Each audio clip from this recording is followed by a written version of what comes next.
Hello guys! Hello Leo! Welcome dito sa aking channel, sa Palaran 888. Welcome guys! Alamin natin kung anong messages, vibration, gabay energy para sa lahat ng Leo. This is General Weekly Tarot guys. So, please connect your intuition sa lahat ng barahan na lumalabas dito sa ating reading. Okay. First card natin, wow, reverse na bear. Okay. So, nakikita ko sa Leo na pwedeng tamarin ka. Pwedeng makaramdam ka ng katamaran. Pwedeng makakaramdam ka ng parang feeling lost. Feeling gusto mong i-let go na lang. Then, para kasi pag bear siya na upright. Sinasabi ng bara sa'yo dito na you're strong, you're courageous.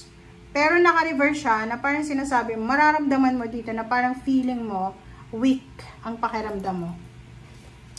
Maybe, ano ba, yung problema.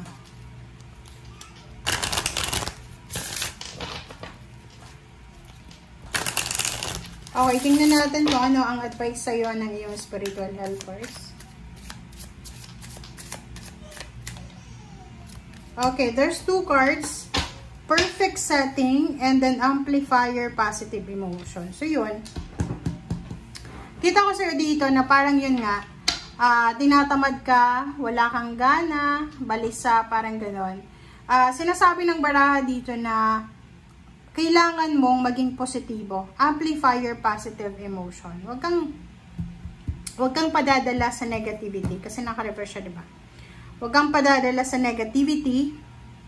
And isipin mo na perfect timing ito, perfect setting ito. Kung ano man ang nangyayari sa buhay mo, it's either may financial problems ka, emotional problems, o kung ano pa man na problema, sinasabi ng baraha dyan sa'yo na nakaano to everything happens for a reason. Walang nangyayari sa buhay mo na walang rason. So, hindi ka dapat nalulungkot, hindi ka dapat nag-aalala, hindi ka dapat nagiging hopeless and helpless kasi, yun na nga, everything happens for a reason. Diba?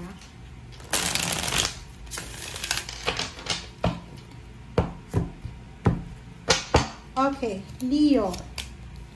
First card natin, Ace of Swords. Second card, Ten of Swords. And the Star. Okay, sa first three cards mo dito, sinasabi ng bara sa'yo dito, Leo, na makakatanggap ka ng good news about sa isang bagay na pinapangarap mo sa buhay. Maybe nangangarap ka na mawala na yung mga problema mo sa buhay, masettle yung mga utang mo, masettle yung mga relationship na hindi masettle-settle. Kasi yung Ten of Swords, this is recovery Recovery of pain and heartaches. Recovery of betrayal. Parang gano'n. So, maybe, nagpe-pray ka, Leo, na sana maayos na yung buhay mo. Sana, like, kung ang pamilya mo, away dito, away doon, walang katahimikan, possible na makatanggap ka ng good news na nagkaayos na. Kumbaga, or maybe, nakikita natin dito na there's a communication. Makakatanggap ka ng communication, message na ito yung katuparan ng iyong emotional wishes and dreams. Okay?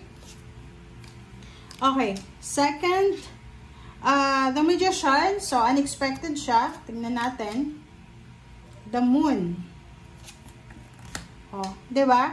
So, sinasabi ng baraha dyan sa'yo, huwag kang matatakot. Kasi natatakot ka dito So, hindi ka dapat natatakot kasi everything happens for a reason. And harapin mo daw kung ano yung kinakatakutan mo. There's a Six of Pentacles. So, for example, pwedeng ang kinakatakutan mo ay baka walang tumulong sa'yo pag humingi ka ng tulong. Natatakot ka na baka mag-isa ka lang. Parang yung feeling alone, yun yung kinakatakutan mo Parang natatakot kang makipaglaban na mag-isa lang. Yun yung nakikita ko dito. But the Magician, sinasabi ng Magician na everything happens for a reason. Lahat ng nangyayari ay may rason. So, bakit ka matatakot? And harapin mo daw. Knight of Pentacles and Five of Cups. So, nakikita ko sa'yo dito, merong mga Leo na posibleng kayo ay naghihintay ng pera. It's either naghihintay ka ng trabaho or job offer. Pero, or maybe yun, naghihintay ka ng tulong. Maybe, kailangan mo ng pera, financially, di ba? Financially, kailangan mo eh. This is your birthday season, so maybe there's for your birthday, celebration, or something. Naghihintay ka, but wala kang information eh. Parang, wala kang nakukuha information. Like, pera yung hinihintay mo. Wala ka pa rin na nalalaman na communication na darating na yung pera. Or maybe, this is a check eh. Diba? Check siya. Hindi mo alam kung kailan darating yung check eh, or kung ano pa man yan. Okay, Eight of Pentacles and Two of Swords. So, nakikita ko sa ngayon, merong mga Leo na posibleng may trabaho ka ngayon, pero hindi ka masyadong sigurado sa trabaho mo. Yung parang may trabaho ka, pero hindi mo sigurado kung eto na ba ang gusto mong trabaho. Hindi mo alam kung eto na ba yung trabaho mo until na tumanda ka. Parang ganon. So, nakikita ko sa'yo dito na meron kang iniisip na baka pwede pa akong mag-resign. Baka pwede pa akong makahanap ng ibang trabaho. Ganyan, ganito. So, yun yung nakikita natin dito. Four of Wands. And then, Three of Wands. Nakikita ko sa'yo talaga. So, etong dalawang to, resonated siya sa first three cards. Na sinasabi ng barahan na you're praying for a happy, stable, complete family. Parang ganon. You're praying, you're waiting.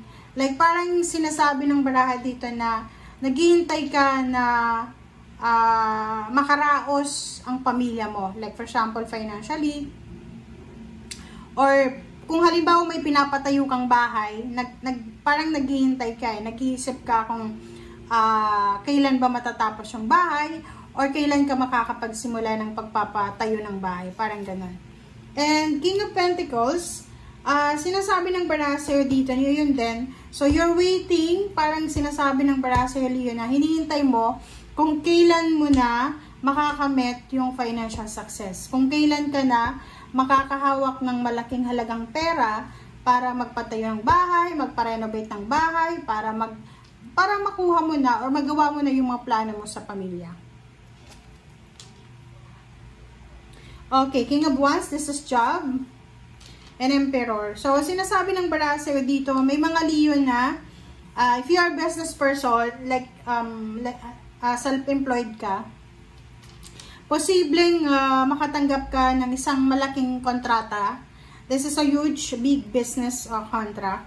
And, or maybe makatanggap ka ng malaking sweldo, parang ganun, or higher salary, higher position. But the problem is, mag-iingat tayo because alamin natin kung yung ino-offer na to sa atin is legit talaga siya. Kung fake ba yan or legit. So, kailangan mong mag-isip. And if hindi pa siya sigurado, kung hindi ka sigurado, i-postpone mo muna. Kasi may sabi ng source dito eh. Parang sinasabi ng barahan na may mag-offer sa'yo ng higher salary, higher position, or maybe a large contract, huge contract. Pero may Seven of Swords na hindi ka dapat muna ma-excite, hindi mo dapat muna ibigay yung 100% na trust mo because hindi ka sigurado. So, siguraduhin mo muna. Okay? Thank you guys. Bye!